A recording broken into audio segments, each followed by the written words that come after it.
Hi everyone, it's Julie. Today we'll be making scalloped potatoes. These were incredible. If you aren't a potato fan, you're still gonna love this. It was so cheesy, creamy. It reminded me of mac and cheese. So yeah, definitely a goodie. Let's get started. All right, you're going to need some white cheese. You may use Gruyere, that's mostly common. Gouda also. I use white cheddar. It was a very good quality aged cheddar, and I feel like you all can get your hands on some cheddar, so that's what I used.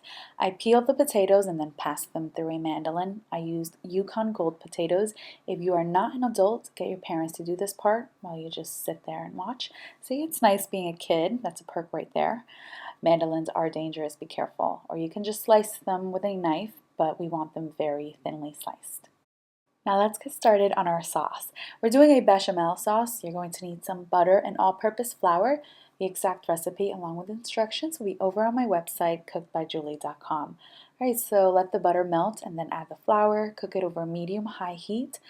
Here I'm just adding some pressed fresh garlic, and I did about 3 cloves. I want it very garlicky and cheesy, creamy, all that stuff. And now go ahead and whisk it in. We're going to cook that for like 30-40 seconds to get that flour taste out. And now we're going to add the milk. I'm using regular cold milk. We are going to let that get nice and thick. Now I know a lot of people make their bechamel a lot thinner than mine and they let it thicken in the oven. That's okay, but I always cook my bechamel sauce on the thicker side because I don't like it runny at all, and sometimes it doesn't really thicken in the oven, so I like to cook it to the point where when I throw the cheese in the sauce it doesn't sink to the bottom. I'll show you what that looks like in a minute.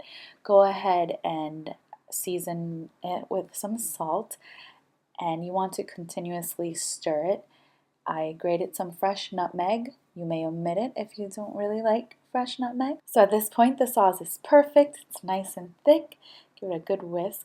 And now we're going to add the cheese. I may get some criticism for this, but there is no way that cheese can season the sauce. Meaning, I know the cheese is salty, but definitely not salty enough to omit salt. The sauce definitely needs additional salt. Of course, it is to your liking, but what I'm saying is that you shouldn't rely on just the cheese. It can be a little bland if you do so. Season the sauce. I used cheddar and I used some mozzarella as well, so we can get that stringy, nice sauce. And now I greased my baking dish, and I'm just going to lay out the potatoes like this. You're going to want to season the potatoes with some salt and pepper if you'd like, although for scalloped potatoes I never use pepper. I just use salt. And now we're going to pour that delicious creamy bechamel sauce. You want to do about 1/4 of the sauce. And then we are going to sprinkle on some cheese. Look at that little string. But before we do that, go ahead and make sure that all of the potatoes are covered with the sauce. And then you want to sprinkle the cheese. Here I'm just doing the cheddar that I grated earlier. And then we're going to repeat this process until we reach the top. Almost like a little potato lasagna. And how can this not be good? I mean, it's cheesy and creamy. Alrighty. Okay, so like I said, just repeat this until you reach the top. And then we are going to cover this and bake this for about 1 hour or until the potatoes are completely fork tender. This is what it looked like when it came out of the oven. So good. My little cousin was at first disappointed that it wasn't mac and cheese and she thought it was, but she loved this. She really did, unless she lied. But she's way too young to eat something out of courtesy. Little kids don't care. They're super honest. This was delicious. I served it with some snow peas and roast chicken. It was delicious. Definitely give this recipe a try, and I want to thank you all so much for watching.